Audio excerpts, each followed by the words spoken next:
ना जाने काल की कर डारे और किस विद ढल जा पास आवे और जिनाते सरते मौत खुड़क दी उन्होंने केड़ा हंस आवे। या किस बात पर हंसे, अभी हंस रहे हैं, थोड़ी देर में ना जाने के घर में कहर टूट जाए या आप पर कोई आपत्ति आ जाए तो किस बात पर हंसे। या ना जाने काल की कर डारे और किस विद ढल जा पास आवे और जिनाते सरते मौत खुड़क दी।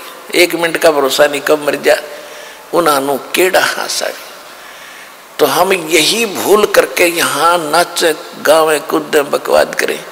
या तो टाइम पास करना चाहिए, भगवान से डर के बुराइयों से दूर रहना चाहिए, किसी की आत्मा नहीं दुखानी चाहिए।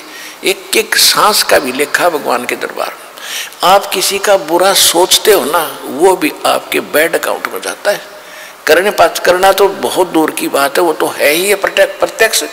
अगर किसी का बुरा भी सोचते हो तो भी आपको हानि होती है।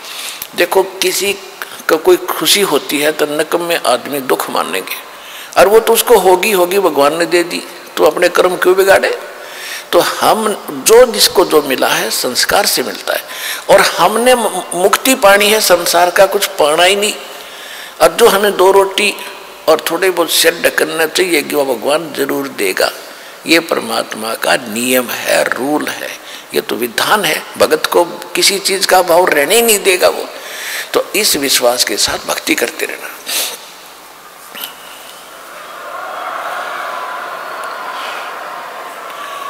अब फिर नानक जी से पूछा करते थे कि क्या आप सदा ऐसे ही रहते हो कि नहीं। जब जिन भक्तों को मैंने ज्ञान सुनाया है, पहले केवल 5 नाम देते थे और नाम सतनाम किसी को नानक साहब जी ने नहीं दिया। और वो उस 5 नाम कौन से हैं जो दास आपको देता है। अब को 7 देने थे, पहले 5 देते थे। पहले और लास्ट वाला नाम पहले नहीं दिया जाता था।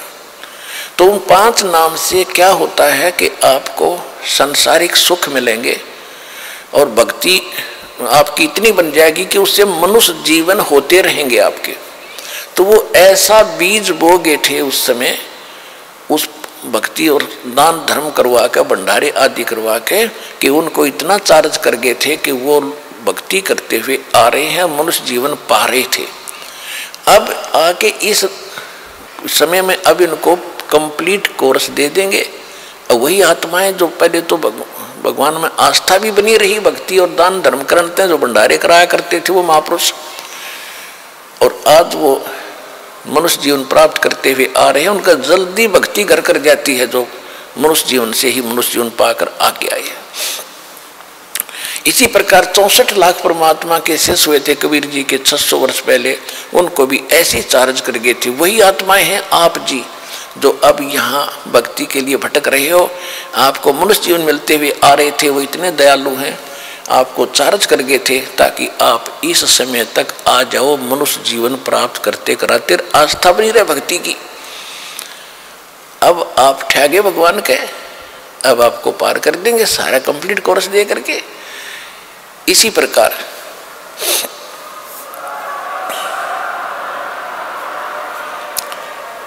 प्रकार नानक साहब जी वहां प्रचार किया करते थे। एक नानक जी तो ये सत्य ज्ञान बताने वाले और लाखों की संख्या में भ्रमित करने वाले। तो ये परमात्मा का ऐसा ज्ञान है कि एक बार समझ में आ गया, सारा संसार एक तरफ और भगवान का भक्त इस ज्ञान का जानने वाला एक तरफ। वो डर से मस नहीं हो सकता। फिर भी नानक साहब जी कहते हैं कि मैं साध मिले साढ़े शादी होंदी, शादी माने खुशी, साध मिले साढ़े शादी होंदी, विछड़ जा दिल गिरी वे, अख दे नानक सुनो जिहाना मुश्किल हाल फकीरी वे। फकीरी माने भक्ति साधना, संसार से विरक्त होना, ये बड़ी मुश्किल की बात है। कहते हैं मैं खुश होता हूँ जब मेरे भक्त जिनको मैंने ज्ञान दिया है, भक्ति दी है, नाम दिया है, ये जब वापस आते हैं सत्संग में, महीने में 15 दिन में जब महीने में सत्संग करते थे, कि जब ये न्यू के न्यू आ जाते हैं सत्संग में मेरे पास, तो मेरी खुशी का ठिकाना नहीं रहता।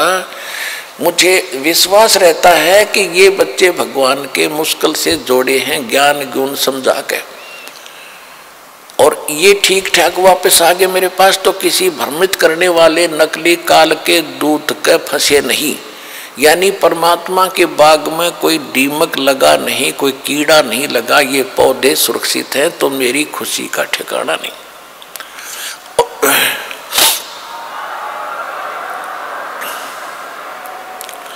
और जब ये सत्संग सुनकर जाते हैं उस संसार में जहां कहीं नाम निशान नहीं इस भक्ति का, इस ज्ञान का, तो मुझे टेंशन बनी रहती है, दिलगिरी बनी रहती है। जब ये जाते हैं कोई इस प्यारी आत्माओं को कोई काल का दूत भ्रमित करके डगमग ना कर दे, इनका जीवन नाश ना कर दे, मुश्किल से सिर चढ़ाए हैं। कहते साध मिले सड़ शादी होंदी। जब ये भक्त वापस आ जाते हैं खुशी होती है, और बिछड़ जाए दिलगिरी वे। जब ये जाते हैं जब मुझे मायूसी छा जाती है, और यही चिंता बनी रहती है, भगवान रक्षा करना तेरे बच्चों की, क्योंकि इस संसार के अंदर इस भक्ति पर रखना कोई हास्य खेल नहीं है, जहाँ लाखों लोग भ्रमित करने वाले, और एक नानक जी या महापुरुष एक ही होता है एक समय में, और वो एक सच्चा ज्ञान बताने वाला। तो इसलिए कहते हैं साध मिले सड़ शादी होंदी। मेरे बच्चे वापस आ जाते हैं साध संगत, तो मेरा खुशी होती है, और बिछड़ जा दिलगिरी वे। अख दे नानक सुनो जिहाना, ये मुश्किल हाल फकीरी वे। तो जिस प्रकार आप यहाँ आते हो, और पहले से भी बल्कि उमड़ कर और आते हैं दीक्षा लेने वाले, तो दास को अलग से खुशी होती है।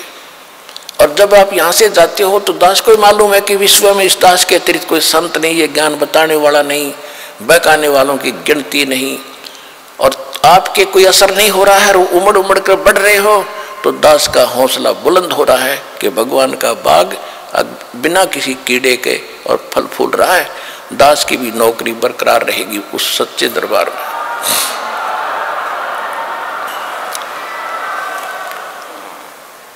तो इस प्रकार इस गंदे लोक में हम क्या नाचें और क्या गावेंगे। हमने जाना सतलोक में, यहाँ भक्ति करोगे, संयम से रहोगे, संसारिक इच्छाओं में ज्यादा दौड़ मत लगाओ, आपको जो आवश्यक वस्तु होंगी अवश्य मिलेंगी। आप ऐसे समर्थ भगवान की शरण में हो। समर्थ का शरणाग हो रंग होरी हो, भाई कदे न हो ऐ काज राम रंग होरी हो। आप ऐसे समर्थ की शरण में आगे हो कि आपके कोई भी हानि नहीं होगी जब तक आप मर्यादा में रहोगे।